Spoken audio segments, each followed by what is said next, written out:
Good morning and welcome to West One Surveyors channel. I've been asked several times over the last year or so about the difference between planning and building regulation approval. So I thought we'd do a little video as to the difference between the two, because we find that some people can get muddled.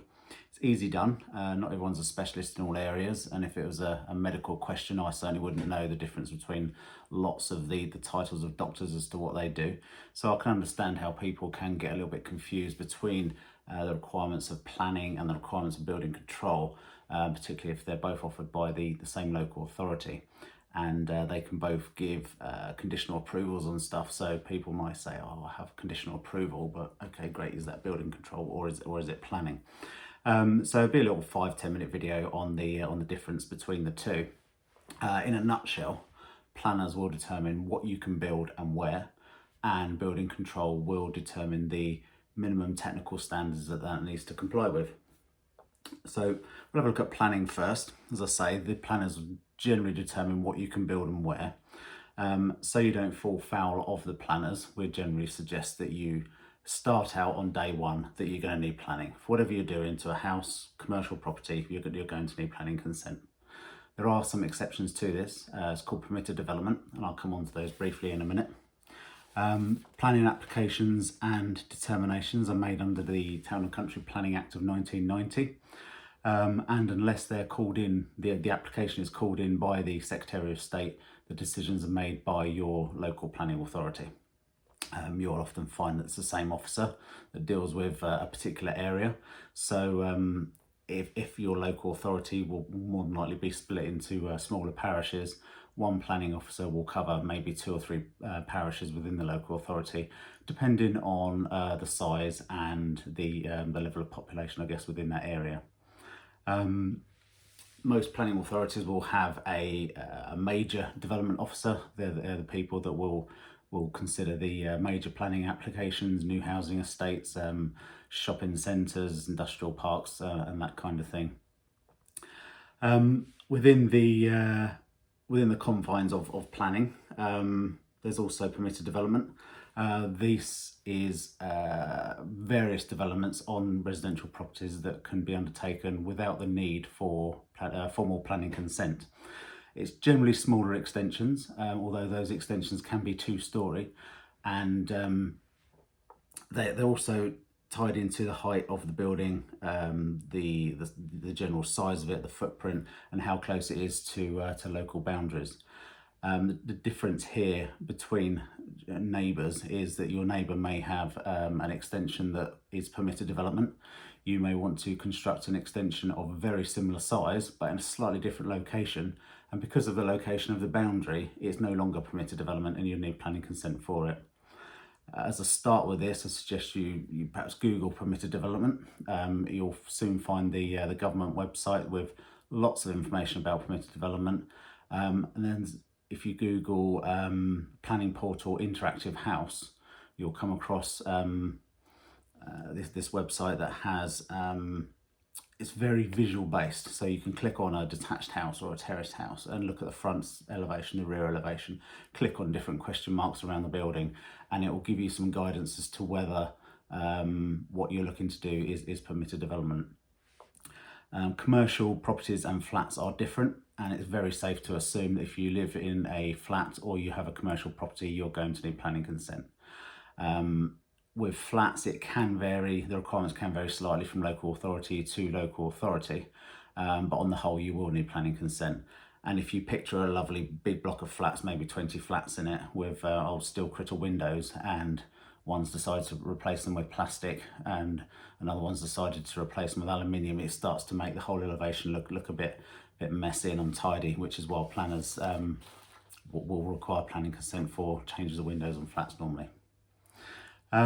Planning consent can only be supplied by your local authority.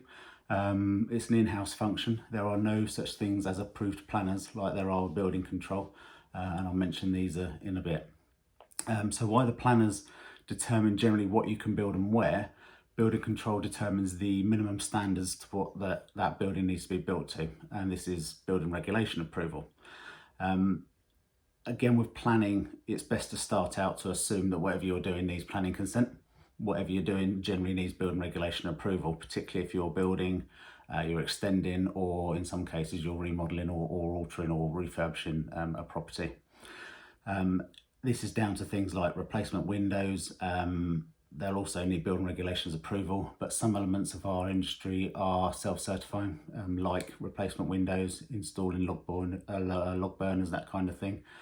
So you don't need to formally approach the local authority. That'll all be done by a FENSA or HETAS or whatever the particular self-certifying body is. That said, some smaller outbuildings won't require building regulations approval. Things like small garages and sheds and that kind of thing. But generally it's best to assume that whatever you're doing will require building regulations approval. So building regulations is compliance with technical standards. They're the same throughout the country, England and Wales, whereas planning consent, it will vary from local authority to local authority depending on the needs of that local authority. There might be a particular need for commercial or industrial properties, so areas of land will be designated that in the local plan. But wherever you're building that industrial unit or that house in the country, you need to comply with the same minimum standards. The building regulations themselves are quite brief. Part F, for example, the building regulation for Part F simply states that there shall be adequate means of ventilation provided for people in the property. And that's it. That is the building regulation. Part F is one of what we call approved documents, and for simplicity we just generally refer to the approved documents as the building regulations. These run from A through to S. There is no section I, and there's also regulation 7 which covers workmanship. So looking back at Part F, while the requirement is a single sentence, this approved document is split into 2 volumes for dwellings and for buildings other than dwellings, and the 2 combine 110 pages. And this is like I say, what we call the approved documents. And the approved documents are one way of complying with building regulations. So it's up to the designer to choose how he wants to comply with building regulations, and the approved documents give one way of doing that. If most of us, we just generally go with the approved documents, which are minimum standards, so we can demonstrate compliance that way. But you're not obliged to. You can go down various routes to demonstrate compliance, and as long as that is demonstrated to the local authority, that's building regulations approval sorted. The regulations are minimum standards. So if your design achieves compliance with the building regulations, excellent, but it's achieved a minimum standard. Nothing special, just an absolute minimum. So sticking with Part F again, which is ventilation, this sets out the various standards required for ventilation for subfloor voids, for roofs, which will then be split into flat roofs, pitched roofs, warm roofs, cold roofs, whether there's rooms in the roof and all that kind of thing, the different ventilation requirements for those elements of construction. It also looks at ventilation rates for bathrooms, for kitchens, for storage areas, and general background ventilation for buildings generally. And then the commercial goes on to be a bit more detailed in terms of various ventilation requirements for inner rooms, like offices and things like that as well. The building regulations, or the approved documents, should I say, cover all elements of construction. Structural safety, fire protection, means of escape, ventilation, stairs and ramps, conservation of fuel and power, access for disabled and the like, and combined it's pushing around 1,500 pages of requirements. When our friends across the pond refer to building to code, they're essentially, that's their building regulations. So while in America and I believe Canada it might be state by state, in England and Wales we have one set of building regulations, and it's slightly different for Scotland.